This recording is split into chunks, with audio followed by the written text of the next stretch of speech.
All right, guys, so we are still in the early modern era, 1450 to 1750. We studied some of our land-based empires. Now we're moving into our maritime empires, which means empires that cross a ocean. And so you can see there's going to be multiple examples of that we'll dig into in just a second. But we see some examples are moving around the southern tip of Africa. Europe is moving around that southern tip, and they're moving into other regions like India and the Philippines. And then we'll see also Europe moving over to the Americas during this time period. Let's get started and take a look at a few of these. Middle of the 15th century, these were roughly the territories known to Europe. Despite the discovery 500 years earlier of a tip of North America by a Viking tribe, the continent and the tens of millions of souls that populate it are still unknown to European powers.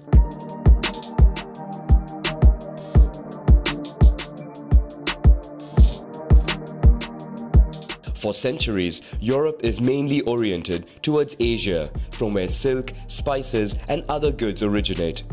Trade routes from China and East Indies are lucrative for those who control them. By weaving a maritime network across the Mediterranean Sea, the powerful republics of Venice and Genoa dominate trade in Europe. But the monarchies of the Iberian Peninsula aim to break this monopoly and set off in search of new routes.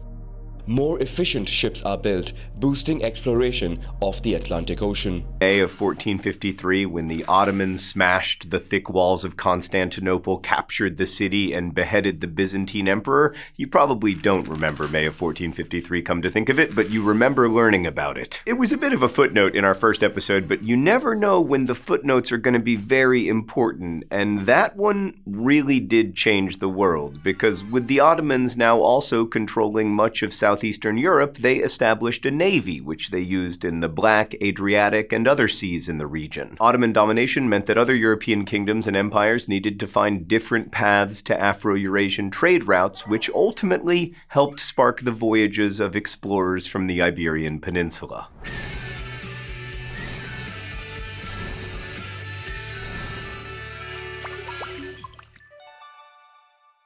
So we've talked already in this series about the importance of shifting perspective when looking at history, and today we're going to ask you to shift perspective several times, but let's begin with the perspective of the Portuguese. In the 15th century, Portugal was poor, and it became more so as the Ottomans contested their access to overland trade. But luckily for Portugal, the fourth son of their king was Prince Henry, who came to be called the Navigator because he funded and encouraged exploration, the study of navigation, and the development of new tools to aid in navigation. The Portuguese began to increase their travels along the Mediterranean southern shore, and by the mid-15th century, they were venturing southward along the Atlantic coast of Africa, where they expected to find vast wealth. In those days, Africa was rich in food, salt, gold, and slaves. Mansa Musa, the Malian king who made a spectacular Hajj to Mecca in 1324 and 1325, was legendary and very inspiring to the Portuguese.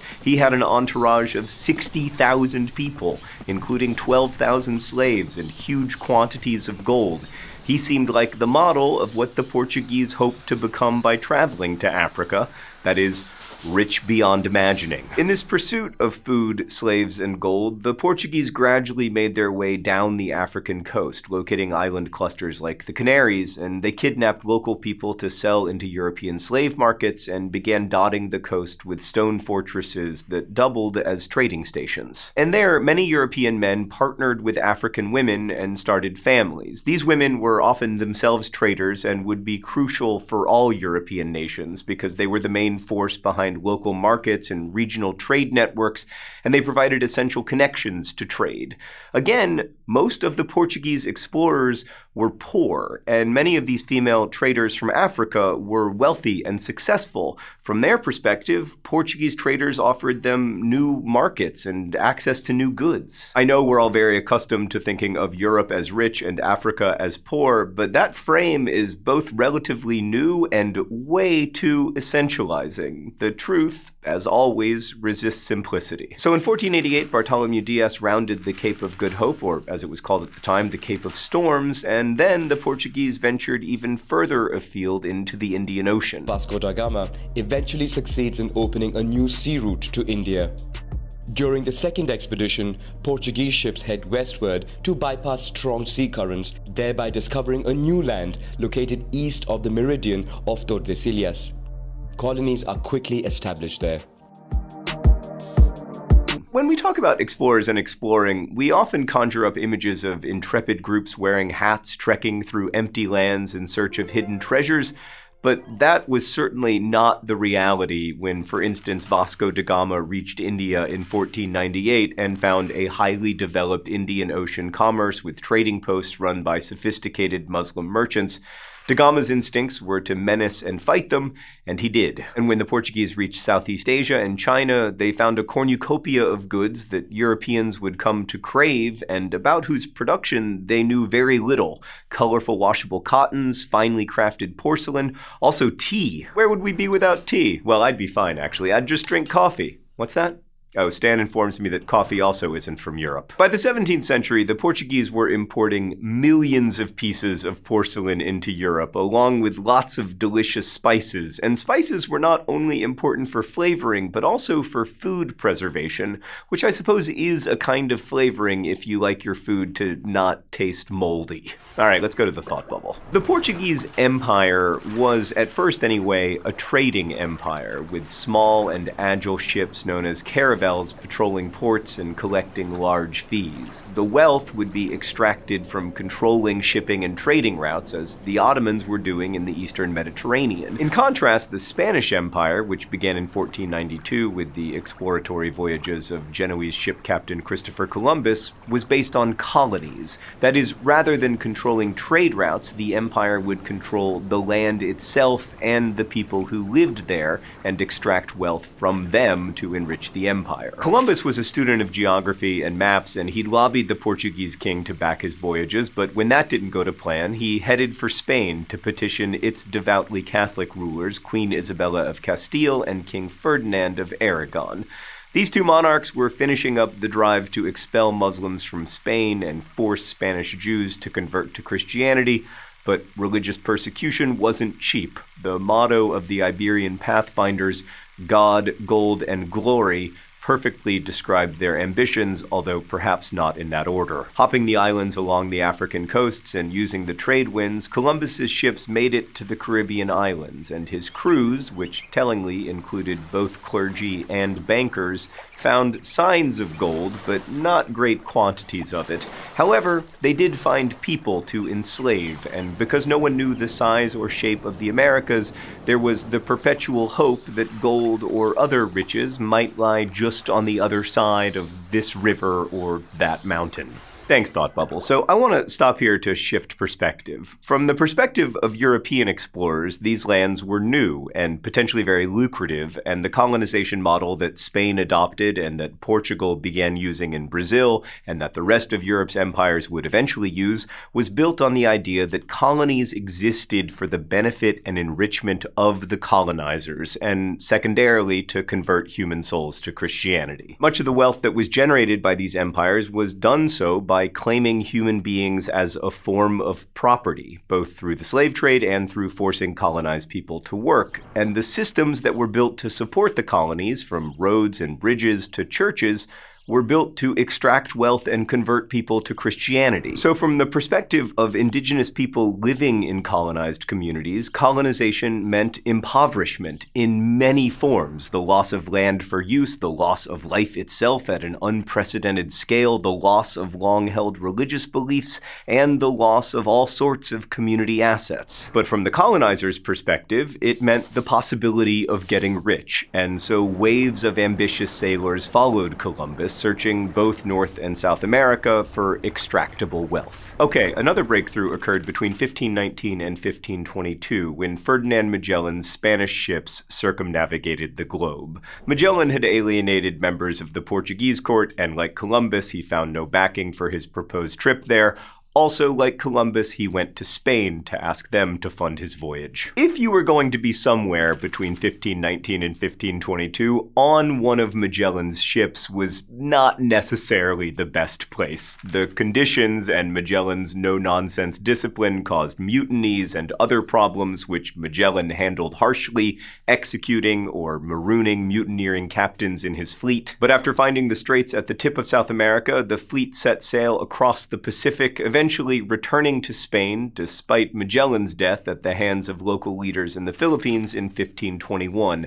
Of the 237 original voyagers and 5 ships, only 18 men and 1 ship returned to Spain in 1522. But the voyage arranged and headed by Magellan was a revelation. It opened the world up to global transportation, exchange, settlement, and yes, also global slavery and warfare and pandemics and conquest. The Spanish could now stock their New World settlements with Chinese and Indian luxuries by crossing the Pacific, and fill their coffers from profits in New World goods by crossing the Atlantic. In 1519, Spanish invader Hernán Cortés came into contact with indigenous people in present-day Mexico, landing on its Mayan eastern coast with several hundred soldiers and making his way inland, starting battles and forging alliances. He eventually reached the center of the Aztec Empire at Tenochtitlan, where the Spaniards were astonished at the wealth of this civilization, and Cortés bowed before its king Montezuma II, who led a vast empire that stretched to present-day Honduras and Nicaragua.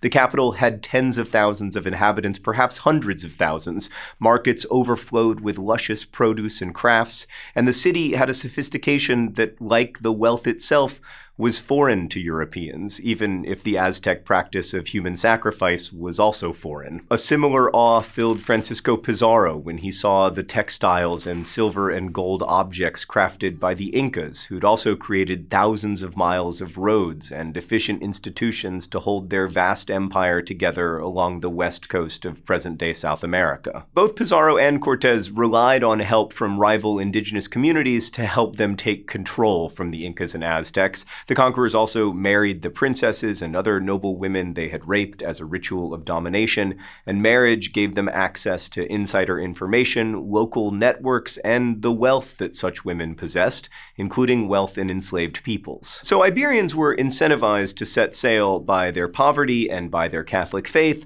but they were disadvantaged by a comparative lack of manufacturing skills when it came to trade. What they did have, at least at first, was sailing prowess and weaponry on their side. Iberian caravels were nimble and they could be loaded with cannons. The Portuguese borrowed the use of triangular sails from the Arabs, often combining them with square-rigged ones to make better use of the winds. And Iberians also employed a range of navigational instruments, technology generally taken from other cultures, in determining latitude, while their onboard cartographers created portolan charts, literally charts related to ports that indicated coastal dangers, good harbors, and other details important to seafaring. Astrolabes, quadrants, compasses, and other instruments gave good indications of location and direction, but you know what you really needed?